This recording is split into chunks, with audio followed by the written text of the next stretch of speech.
You're listening to the Dream Team Roundtable on Design and Focus, a new multimedia platform serving CID. CID, Creative, Innovation, Design. On the Dream Team Roundtable, participants are presented with a problem and have to try to solve it using design thinking or creative problem-solving techniques. Can we do it? You can always watch us try.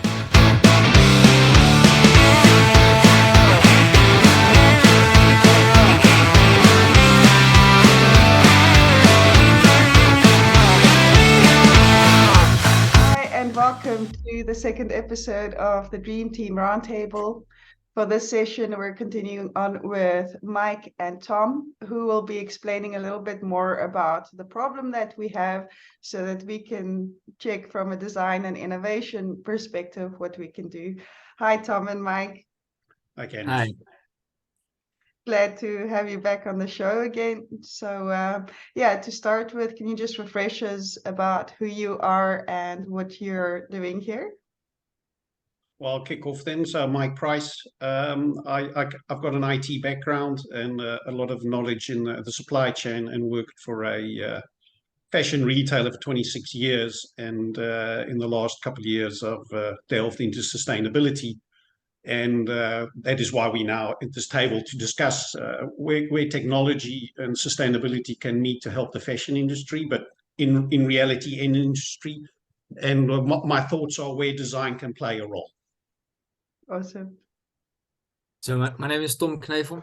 I'm a co-founder of Riva, which is a fashion as a service solution for menswear. Basically, we want to give a circular approach to fashion, and then especially focus on menswear. I do have a background in supply chain as well, so I still have a day-to-day job as a retail consultant in supply chain, but also starting up this company now. And very happy that I can be here again to talk about this important issue that we have, all of us. And both being in supply chain, I guess you're also working with one of the biggest challenges, which is in the supply chain, right? So the production of the fashion and the result thereof. Yeah, exactly. So what you see, of course, is in the retail supply chain that you have this whole chain pushing products from raw materials to consumer, and that's of course the traditional way of consuming basically. And with the startup, we want to do something different in that. Yeah, well, that sounds fantastic. I think so. The problem that the image that I've gotten from the information that we've already talked about is that production is a large portion of the pollution because of all the water that it takes to produce the garments. But yeah, we'll be looking at the systems and the business services, so both from a product and service design perspective. And of course, the fashion as a service, that's where you come in, Tom, and Mike, you with more the production and the creation of the garments. So how do you want to continue? Who wants to go first? Well, let me kick off to say that I think that the challenge is from a sustainability perspective. Number one is the fact that we consume too much. So whatever we're talking about here, we need to take into account that if we keep on consuming as we're consuming, we're not going to become sustainable. So that's number one. However, I think from the other side, when you look at the production and the raw materials that are used, that we're going to have to move away from fossil fuel-based textiles and fibers and more to the plant-based side, and that takes a lot of creativity and how are we going to utilize those scenarios. So that's a big portion of what needs to happen from the materialistic perspective. And obviously, sustainability is not only about the carbon footprint and the water used and the pesticides used, but also the people that produce the raw product need to be given a living wage. So that all plays part in the production side of the sustainability of fashion and apparel in the whole. I think if you look at it from that perspective, there are technologies that can help you become more efficient, but we mustn't use the efficiency to produce more. We must use the efficiency to be able to cheaply produce some sustainable products, in that the conception, the perspective of the end customer is if it's sustainable, it costs more. And maybe even that if it's sustainable, it's even lower quality. So I think that's something where, from my perspective, design needs to play a huge role in that designers are actually at the forefront of the apparel, meaning so they actually design it before it even gets made. And therefore, the decision matrix they need to take has to take in consideration things like plant-based, what sort of dyes I'm going to use, what color configurations are we going to use, etc. So that perspective. Technology can help to do it better, use less water, use different dyes, so use plant-based dyes or organic type dyes, which are biodegradable, etc., etc. So all those things are in the pipeline. They're just not mainstream. Mm-hmm. And there you then come to, if you go bring it all the way to the next, where the customer comes into place, where Tom's playing the role as fashion as a service, is fantastic, because what that does is it leaves the responsibility of the product with the provider of the service, and therefore it's easier to control. So when you're talking about recycling, reuse, revamping, which is a big thing, I think, in fashion, that plays a huge role, because then you actually have that portion in hand as well, and you have the customer. You're in the face of the customer is talking to you directly. I'll leave Tom to have that conversation further, but that's how I see that. I think the design perspective plays another role in the recycling, which is the reverse logistics side of it, is how do I upcycle a used product? Meaning to say that I don't actually want to recycle it, because that takes a lot of energy. It is less energy than growing it new and building it again, but it still takes a lot of energy to get it recycled. If I can upcycle the garment so that I can resell it for a longer lifespan, then that's where design plays a huge role as well. Why? Because it determines how do I design the apparel from step one, so that I can revamp, make it easier to recycle, and utilize the correct materials in it. So there's a big span where design can play a role, and there are two ends to the supply chain. So there's the beginning, and then there's the sort of second life of the product, where the supply chain, the reverse logistics, plays another role. And Tom lives in that, let me say, that portion of the world as I see it. So that's high level how I look at where we are today. I think some of the big steps that need to be taken, and how design fits into the mix. And I'll leave it over to you, Tom, to give your version of where you are. Yeah, thank you. Yeah, I definitely agree with you. And I see it in maybe very broad in like two steps. So we have the first step, is that's the production side and everything towards the retailer and the consumer, and then the usage of the product. So I fully agree, we consume too much, or we produce too much for consumption. But I like fashion, so I like a good outfit, and I know a lot of people like new clothes now and then, special occasion, but also for a regular day maybe. And that maybe means that you need a new outfit now and then. So that might mean that you want to consume more, and that's where we I think hit a difficult challenge. So how are we going to let consumers consume as they want, but in a sustainable way? So we can do that indeed with the sustainable plant-based clothing, of course. Then we still have to look how we produce that, and in an efficient and affordable way.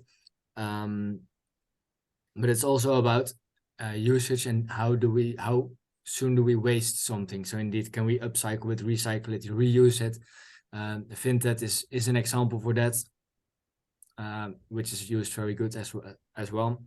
So yeah, I think that's so that's how I see it. So you see in the first place the sustainable production, the raw materials, the production side, also the transport across the globe, and then you have the usage part. How do we consume fashion, which is a beautiful thing, in a sustainable way, with as less waste, or actually we can do it without waste, I believe.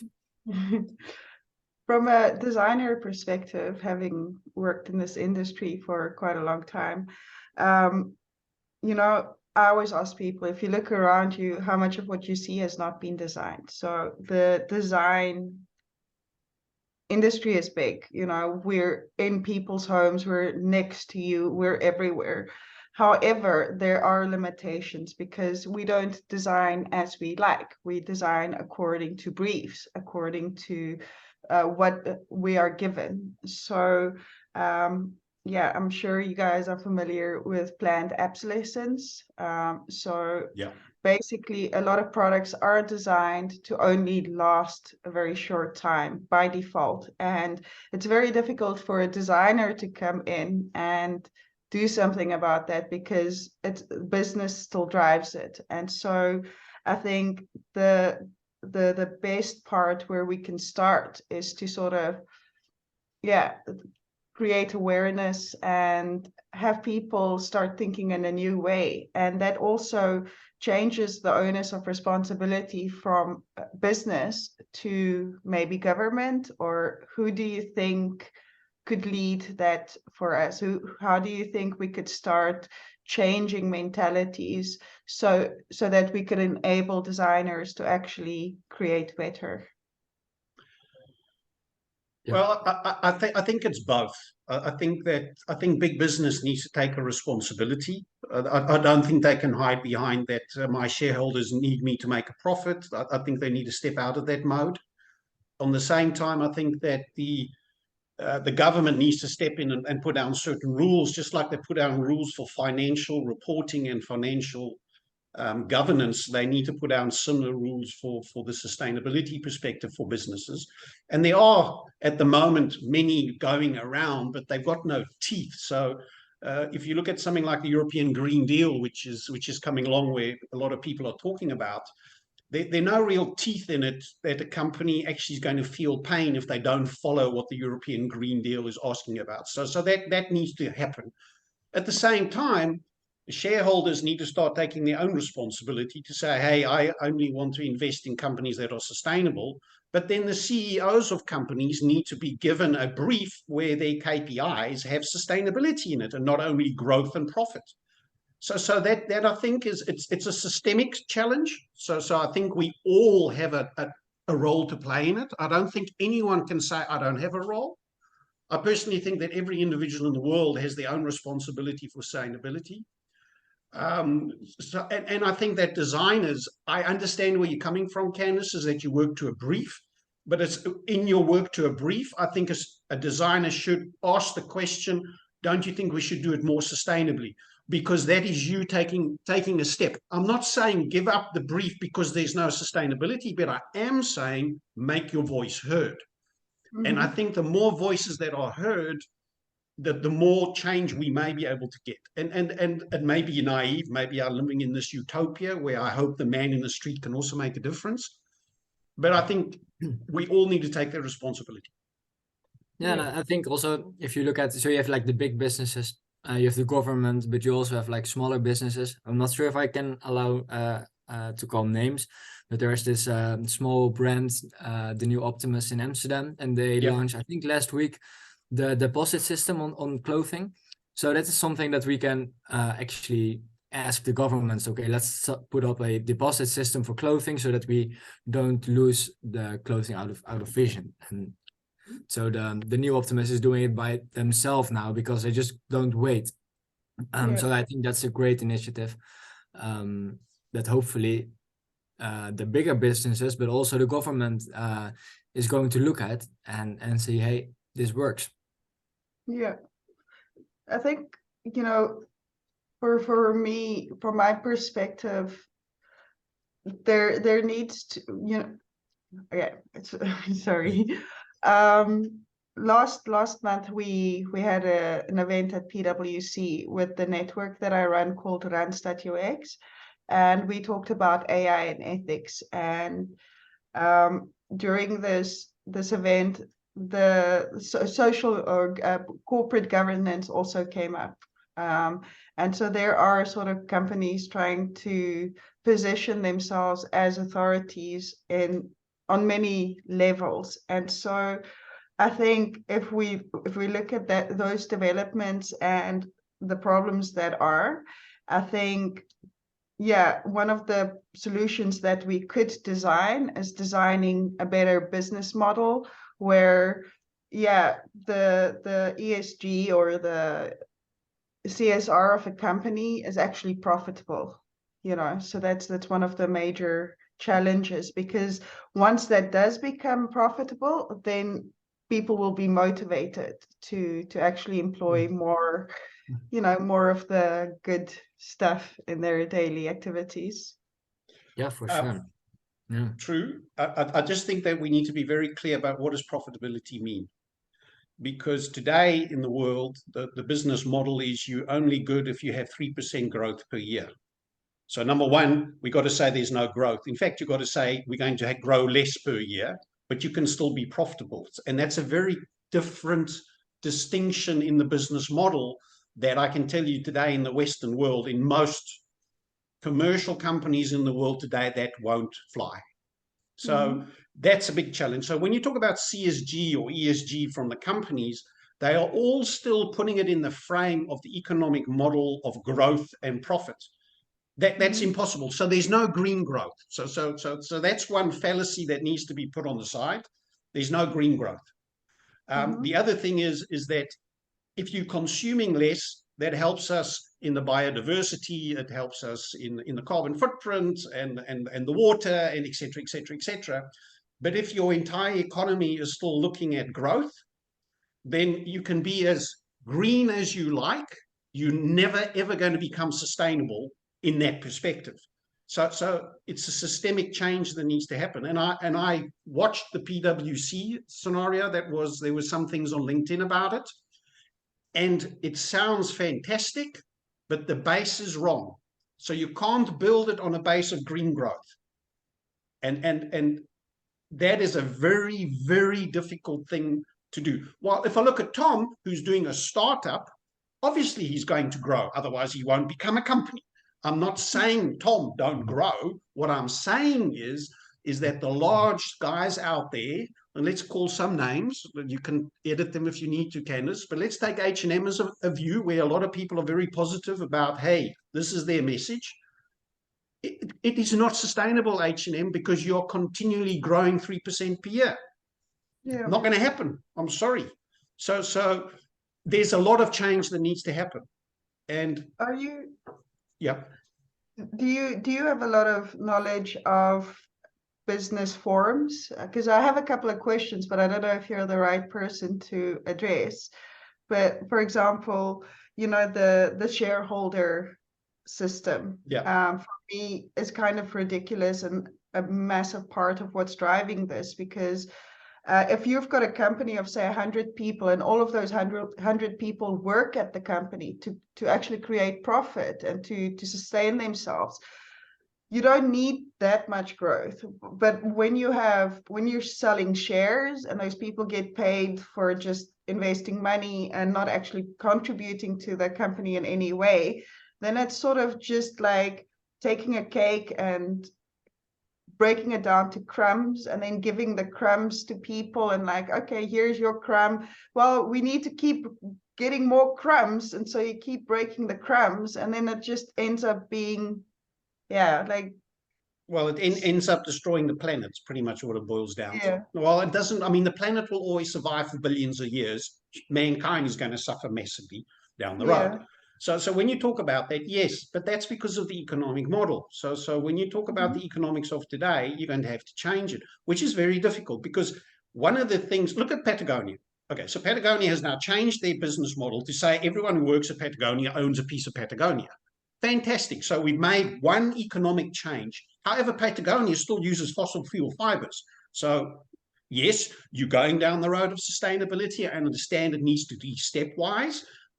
But here's the challenge that everyone faces. We need to do it quicker. So whereas Patagonia has done a good first step and are really one of the leaders in going down that road, there's still a lot to do. This isn't something that, hey, they're the guys, they've met it, they're good to go. No, they've got a whole change to go through to get there. So when you talk about the forums and the businesses, but that's all based on the wrong system. So that becomes a big challenge. When you look about these green investments, sustainable investment, big thing, trillions of dollars being put into sustainable investment, when they're going to investigate them, what's it, 85% of them are nowhere close to being sustainable. 10% have some sustainability, but not at the level that they're talking about.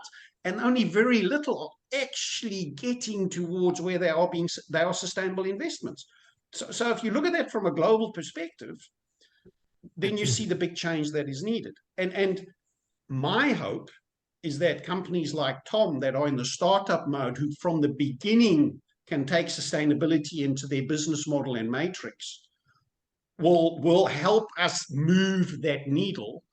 And somewhere down the line, us as customers are going to start voting with our wallet, where we start telling companies, you know what, I'm not going to buy your product anymore because it is not sustainable. The challenge you and I as a consumer have is, what is my choice? And there's not a lot of choice.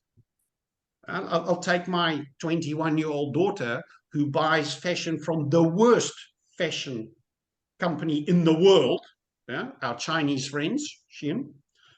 Okay, and she says, Dad, you show me somebody who can give me something similar that is close to being sustainable and I will do it, or you buy me sustainable product and I will wear it, because I, as a 21-year-old earning minimum wage plus a little bit, cannot afford where you are coming from. And I understand that, but she can also consume less. Yeah. Okay, so Yeah. And I think that's one of the challenges. That's also, if you look at the business forums, that like the let's call them small sustainable brands, yeah, they need some kind of investment to pay and make sure. clothing, for example, or whatever, sustainable technologies, to in the end grow and pay back the debts, for example. But therefore, you need investors to pay your employees, etc. So in that sense, I'm not the expert in business model, by the way, but yeah, I think it makes some sense that you need money. So basically, you need money first, and then it's like a loan, right? No, but I mean that's where like, the VCs come into the mix, where they yeah, need to step up and say, hey, we are actually going to invest in true sustainability. Yeah. Which, hey, Candace, you said it. If a company is not going to earn money being sustainable, then no one's going to do it. But somebody has to take the first steps, and a lot of your startups are stepping into that void to get it done. But our big corporations have the biggest possibility to get it done because they actually have the funds. They actually have the manpower, they have the technologies, and they have the funds to get it done. And so that is where you hope that And they also have the legislation. platform, right? Sorry? They also have the platform. Yeah, so exactly. they're in people's homes, so they can communicate with people better than a startup from Amsterdam that nobody in South Africa might have heard about because they're not online. No, but that's the and every country needs to do it. So this isn't only looking at America to get their shit together, but everyone needs to get their stuff together. But at the same time, and I don't want to get too into the global situation, but the global north has got a lot of change that needs to happen, while the global south needs to grow, because they need to come to some sort of level where they can live sustainably, which means to say that the average income needs to be, there's a number, they say $15,000 a year. Okay, so, well, if you look at the global south, they've got a long way to come, which means to say that the global north got a long way to change in order to allow them to grow and still be sustainable. And I give an example of the difference that you have. If your sustainable carbon footprint is 1 football field, then somebody living in Holland has 4 to 5 football fields. Somebody living in the US has 8 to 15 football fields. Somebody living in China, where everyone says China's got to stop, is less than half a football field. And the people who live in Africa and South America are less than half a football field. If you look at it from that perspective, then you know where the change needs to happen. Okay? And that is going to be very difficult to manage, because the economic model that is driving us at the moment is you can only be good if you grow. Yeah. And so that has to change. Yeah, sorry to interrupt. No, I'm done. I've finished my speech. I think Tom must have real life experience with this because, I mean, obviously you're not a multi-billionaire and this is just a general company starting up. Yep. But do you have any experience where it's harder as a small company to actually compete with the larger companies? Yeah, so that's an interesting question. So if you look at smaller companies, obviously you don't have the platform, you don't have the budgets for marketing, for advertisement, and you also don't have the normal reach that a bigger company already has, the branding, etc. So if you look at the impact that you can make on a big scale, obviously it's harder. But on the other hand, and I think it's nowadays better, is that if you're in the right niche, so I would say we are in the sustainable fashion niche in Amsterdam, and you get quite quick to the right people that are also doing similar initiatives or are interested in the topic, and from that moment you can like spread via the right.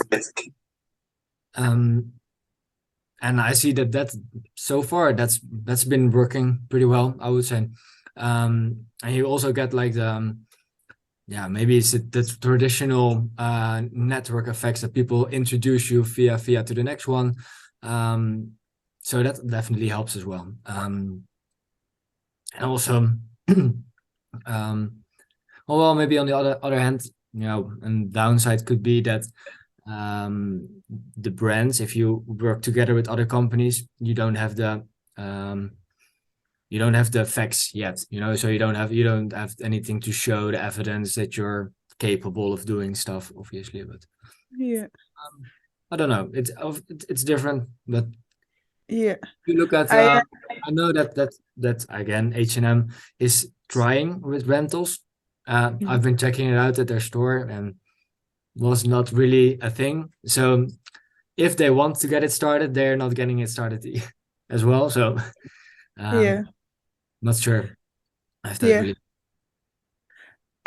Do you think if, say now more people got involved in sustainable fashion and a lot more people started creating these companies, would you see that as direct competition and feel like you need to work against each other, or are you sort of like more community in your business? This is, I know it sounds very strange, and what are you saying, Candace? But if you look at, for example, some of these big consulting firms, it's not that they have a lot of it is independent people standing together working on the same goal, and then they create these massive organizations, which really helps everybody who's who are partners in that consultancy firm to actually have a leg to stand on. So if we thought of fashion companies as consulting companies, and we created like an umbrella, like a platform where the consumer can come and find all of these different companies, do you think that might be able to help? Yeah, I didn't look at that from that perspective, but yes, that would also help. But then you need like a governance kind of system as well, I guess. So that you need some kind of tour leader who brings you to the right services. But I know that there's also people working on that because as a consumer, let's say you have a piece of clothing in your closet and it's broken, it needs to be repaired. Yeah, where to go? Or you need to go to a cleaning service. So there are like green cleaning services and normal cleaning services. I wouldn't know where to start my search, So definitely that would help. And also, so what I was thinking about first, if you look at new initiatives in the sustainable fashion industry, I definitely see it as a partner and not as a competitor. Maybe not as a competitor yet, because first we need to increase the general acceptance of consumers. So we need to get more consumers in the first place as the sustainable fashion industry, and then we can compete in the next phase. But first we need we need the consumers on board. Yes. And that's the I think- story, because the story that needs to be told, that we change the system. So I think we all agree on how it should be. But there's a lot of people that don't know, that can't afford it, can't reach it, don't know how to reach it, don't know anything about it, basically. Mhm. We need that people as well. And Yeah. that's maybe the biggest challenge. Yeah. Do you have anything to add to that, Mike? Well, I think, you know, the technology is certainly there to get it done. And I don't want to talk about this, but I'll put it out there. So if you look at the impact of ChatGPT in the mix today, and the concerns about AI, but also the good things about AI, I think that in the next year or so that the platforms that you're talking about will actually be able to be sprung up without too much investment, and by people that just want to get it done and don't have the know-how to get it done, but have the passion and an insight as to what they think needs to be done. Is that with that AI type environment, they may actually be able to build it themselves without too much impact or cost that needs to be made. And because we live in the connected world today, that you'll be able to connect to the people that need to be connected to is going to be a lot easier. So I think from a technology is going to help us maybe spread the word quicker than what it's doing today. However, you do need, from where Tom's coming about, how do you coordinate it so that it doesn't become a gold rush type environment where everyone just goes for himself to get rich quick. That's going to have to. You're going to have a different type of mode of working and a different type of business model to get it done. So I think that's really important. I think the generation of my children, so the 18 to 30-year-olds that are out there today, they are waiting for us, our generation, this generation that's today sitting in the driving seats, to get the shit going, excuse the language. But they are going to have to go from there. But however, they also need to be part of the solution. So that we need to bring the two together in order to get it done. So technology-wise, I think it may actually help us get the message out there quicker to connect to the people out there. But at the same time, we all need to take our own responsibility as well. I remember when I just did a year of economics and a year of business economics, my studies years ago, and we had a case study of the first indestructible pantyhose that was designed. This was in the beginning of the 19th century, and this guy invented tights that were indestructible, and at that time, tights was like a massive industry. I mean, women went nuts for it. It was really like, if you look, I'll share some of the case study later, but the way women reacted, they needed their pantyhose. And so this guy designed these indestructible pantyhose, and that would of course save women a lot of money. They wouldn't buy as much, and his factory was burned down and he was placed out of business. And this isn't a unique case. This happened with light bulbs. This happens on a smaller scale even today, where if a company can't beat the competition, sometimes they will destroy it or they will acquire it to fail it from within. This is the human nature. So essentially, aside from changing the system, we also have to change human nature. What do you think about that? Yeah, I think that's definitely. Now, I'm not sure if you can change human nature. I think we have to evolve somehow, evolution, right? But that's also why I definitely believe that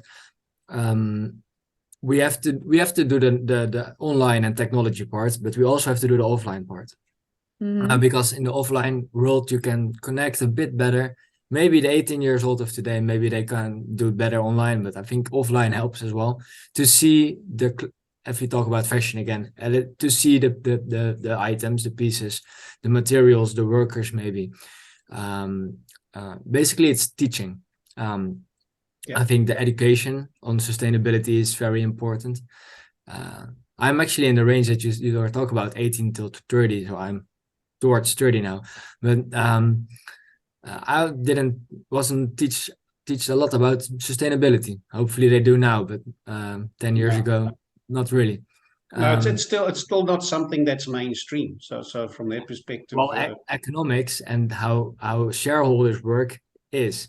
So that's maybe if you talk about where to start, governance / education could be an important pillar. But I mean, Tom, you said it. It's also a social change that needs to happen. So technology is only a tool in a toolbox. The biggest change that needs to be made is a social change. And all the social change, hopefully you'll get the economic change going as well. But if the people don't change themselves, where you rightly said it's very difficult for people to change, you're going to have to evolve. Well, we're going to need a revolution because we don't have time to evolve. So unfortunately, that's where we are today. So that plays a big role in it as well. And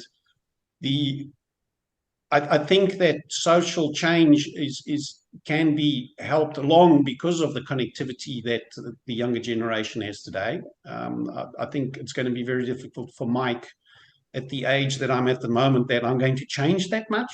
Not really. However, I still believe that I can do my piece, even if I can't get a company to change, that I can change. And I think that if we all did that and we did it piece by piece, so the change we're asking for isn't everything today. We're asking you to change over the next 7 or 8 years. And the example is 1 week a day this year, I don't eat animal protein. And then next year it's 2 days. In 7 years' time, I'm not eating animal protein. Do we all need to become vegetarians or vegans? No. But if we all go down that route, we get to a point where there are enough people in the world that are now saying we're not eating more meat and we're eating more plant protein, that things start changing. And when the change happens, then it will snowball because of more and more people do it. And social change will happen, because if you're the only meat eater in the group that you're sitting in, you're going to get the reverse of what it was 20 years ago when you were the only vegetarian sitting there. Everyone looked like you were crazy. So that change needs to happen. And the same thing, Tom, you said it. We like our fashion. I like my fashion. I want to have a new special thing when I go to a special thing. And I'm not saying don't do that. What I am saying is you only do that 5% of the time with your fashion. The 95% of your fashion, if you wore that twice as long this year and 3 times longer next year and 4 times longer the year after that, that is the most sustainable thing you can do in fashion today. It doesn't even matter if it's fossil based. But the fact that you're wearing it longer and not going to go and buy the next t-shirt, but I'm going to wear my t-shirt longer, that impact is huge. It's actually, I read one of the reports, I think about a year ago, how much, if you look at your wardrobe in your bedroom or whatever, if you look at the pieces you have, how much of them you don't wear. That's actually a nice challenge to do. Just put out your clothing from the wardrobe and put it down in different staples, like how often do you wear it and how many pieces haven't you worn in a year or something. I was a bit surprised, to be honest. Yeah, well, there we are. I mean, I'm a big culprit here because I have clothes from when I was a lot skinnier, and I have clothes for when I'm bloated. And then I also have clothes for special occasions that never happen. Like, I love high heels, and I've got some high heels here that I've had since 2010. And I don't get a lot of opportunities to wear them because, even at work, most of the time I wear flat shoes, but I have about 20 pairs of high heels, and I'm always like, one day I'll wear it, but I just don't get the opportunity to. So I think there's a lot of what you said there that I can most certainly agree with. But also coming back to what Mike said, public opinion, a lot of public opinion is by design as well. So Tom, how do you deal with, because obviously you've got to create the awareness, and when you speak to new people, you've got to give them a new opinion or help them define their opinion. Are there any ways that you're working on that? Yeah, so indeed, our messages on the social media. It's mostly about that. So it's for us it's two angles. So one is the fashion part, but I will leave that apart. So also then the sustainability part. So how much do you actually use? For example, we did the challenge, how many pieces do you have? So it's that first stage that we are in now, like that be self-aware of what you're doing and how you contribute to an industry which is not good, and then also explain what's not good. So that story that is now definitely the message. Yeah. So controlling the narrative. Do you have any examples that you could tell us about where you see a lot of potential and you've had a lot of positive outcome from a narrative that you placed out there? Let me think about that one.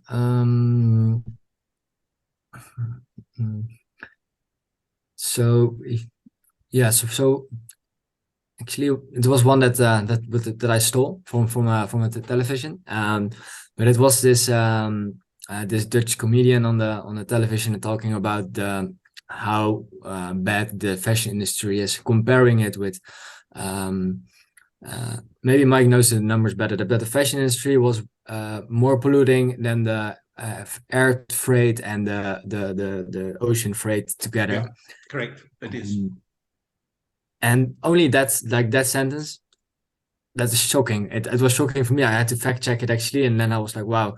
And then telling that to other people, and they are also like, "Whoa, that's crazy." Yeah. So it's that kind of numbers. Basically that's it. The numbers are so immense. That So presenting people with reality, with the facts, is shocking enough to maybe get them to change. Yeah. That's Well, I mean, you think about it. We produce 100 billion garments a year. 8 billion people live in the world today, but we produce 100 billion, of which, depending on which number you want, between 15 and 30% are never sold. So talk about waste. That just there. If we can get large corporations to buy less because they're not selling. I'm not even saying you're going to sell less. All I'm saying is don't buy the stuff that you may not sell. That's already a challenge. I mean, just that saving is huge. And if you look at the materials used, and that, Candace, you brought it up, we produce things so that they break. Well, the European Union is working on things where electronics and white goods need to have a life cycle of a minimum of, I don't know, 5 years, and you have to have spare parts for 10, so you can at least repair it for the next 10 years. That's a huge step forward. And that's, I mean, if you just look at the fashion industry, I mean, the fashion industry isn't 100 billion garments, but that's all we produce worldwide. 1% is recycled. Of that 1%, 60% of that 1% go to secondhand, and the rest most of the rest is burnt, so it isn't even recycled. But that's also a quality thing, though, isn't it? Exactly. Like you mentioned Shein, and I've shopped there as well, because they actually copy designers, so their products looked designed, but the quality is so bad. It's horrendous. I got a pair of pants once, and I took it out of the bag, I put it on, and the button just fell off. It wasn't even sewed on properly. I got another pair of pants, and had a hole on the side. And so the quality, and this isn't even Shein. If I go to certain bigger companies, when I lived in Portugal, I used to hate it because there wasn't a lot of options. We could shop at Zara or at C&A, and C&A had terrible fashion for me. And Zara the fashion was okay. It's not my taste, but it's such shit quality for the price. Now, Mike, coming from South Africa, I don't know if you are like me, but we used to get better quality. Like, or maybe that's just my youth, but I remember, you could complain if stuff broke. You could say, I want my money back. Here, it's like, you wanted it, you should have checked it. No, but there you said it. in the past, the quality of the garments produced was higher. The length of the cotton used was longer. So I'll give you an example here. We cannot make a circular cotton economy, a fashion environment without a waste, because you can only recycle long fiber cotton 2 to 3 times. So cotton has a life cycle, and it is 2 or 3 recycles in it. So that's the biggest challenge. However, if you do what Tom does, where Tom says, hey, I'm as a service, and therefore his garments can spend longer on the rail because people aren't wearing them every day, and therefore I can extend the life cycle of them. And if Tom buys higher quality goods because he knows that, number one, people are going to take them, hopefully people are going to utilize them longer because it stays in fashion longer. Or let's just take a white blouse, a white business shirt where people say, oh, I need a good one because it's got a nice collar and I want to wear it with a bow tie and a tuxedo. You know that's always going to be done. If you do high quality cotton, and number one, you use it a long time and then you recycle it and you can reuse it again, that is a perfect scenario. But after the second one, the cotton is going to be so short that you're going to have to incinerate it or do something else with it, make it into, I don't know, insulation. So give it another. But is that possible? Like, so yes. Transforming the waste. That happens today. So Volvo and a lot of the cars use old carpets, and I think they use other, I need to find out, but they've got other recycled products that they use in the insulation of their cars. So it does happen today. It happens in the building industry where they're making insulation out of recycled materials. Fantastic. So there are solutions for it. But the stuff that we get from China and the fast fashion, you can do nearly nothing with it because it falls apart. You can't even make rags from it to clean because it falls apart in the bucket. So you know that you need to stop making poor quality products. That's what needs to happen as well. Yeah. And obviously then we can go back to the system that needs change, because let's say you need a nice white shirt with a bow tie for a nice event. You know maybe that you're not going to wear that one every week, maybe once a year with Christmas or whatever. Yeah. A wedding now and then. Are you going to invest like 100 to 200 euros, for example, instead of buying one for 40 euros? And then there's the quality pricing stuff. So that's also a thing. If we take into account waste into the price, like the damaging thing, you might be more willing to pay a bit more for a better item that keeps its value as well. Yeah. Well, if we started paying the true price of products, instead of okay, then fuel and coal and iron and steel will cost a hell of a lot more. But we don't pay the true price of products. So that's something that also needs to change. Yeah. And that can only happen with legislation, because it's not going to happen by itself. I can tell you that right now. And I'm going to sidetrack. Sorry. No, you continue. Yeah. So when you look at the fashion industry, then there's a lot that is going to happen, that you need to make the brands responsible for their product through the entire life cycle, which means to say that H&M is going to have to change their business model, because their reverse logistics is, if they say, oh, send it to the recycling, they're going to lose their base material. So they're going to actually have to do it themselves. Otherwise, they are never going to get to a circular setup that they want to really get to, because if you don't manage your circularity yourself, somebody else is going to utilize your product for the second time and actually are going to profit from that, where you are losing out. So that's a huge change within the fashion industry that needs to happen. And it's interesting, Tom, where you say that they're trying to rent their products. And the problem that why renting isn't working is the product is at a price point where the customer says, you know what, I'll rather buy it because then I don't have to worry about it. Now, you talked about the group in Amsterdam that are saying you've got to put a deposit down. Well, I think that's a fantastic idea.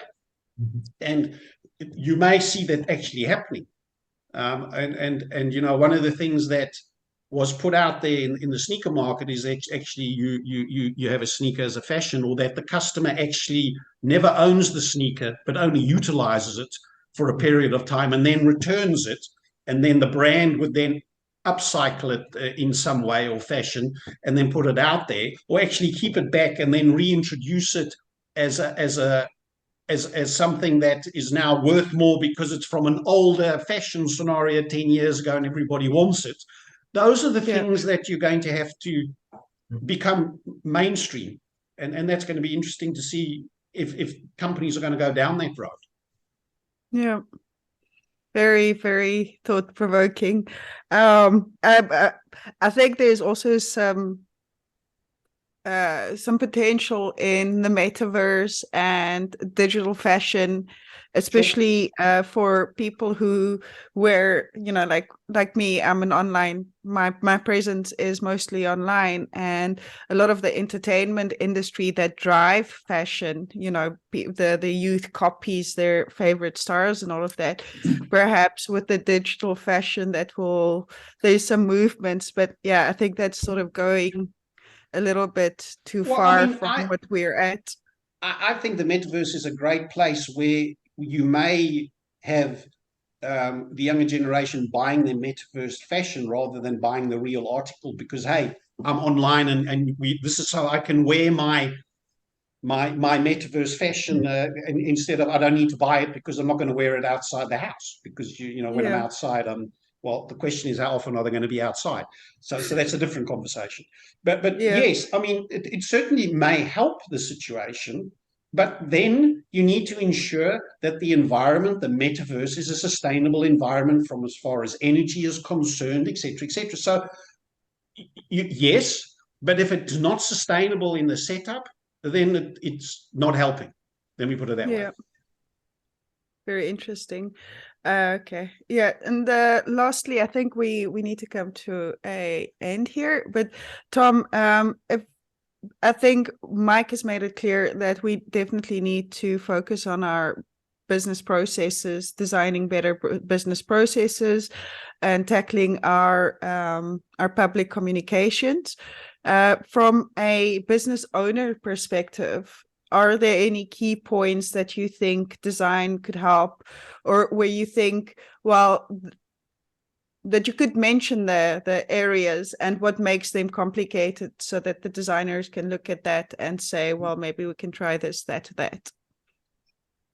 Yeah, so I think so again, one of the bigger challenges that we see is that we need to evolve, and we need the whole transition towards a sustainable future, the whole new economy, etc. That story and that convincing, basically, I think that's where design comes in, because you as a designer know how to control the mind, basically, or how to tell a story in the right place. Well, maybe not control it, but you know what I mean. Yeah. You know how it works and how you interpret things. And I think that's the key area to use design, apart from obviously the design of clothing. So of course the fashion designers. All right. Yeah. And then as a business owner, is it easy to start a company like yours? Is there support? Can you sustain yourself? Is it a good formula? Yeah, so if you look at a business perspective and can I eat from it? No, not yet, but we are only existing for less than a year. So it should come. But the business model is difficult because we want to provide like this new type of economy, with this circular approach in a traditional world. So we need to find how can we make a profit to eat and pay the rent, and on the other hand do this in a sustainable way. So of course that's a challenge, but yeah, for everyone listening and wants to get started with something, please do it, because we have to do it together, as I said. So we are finding each other.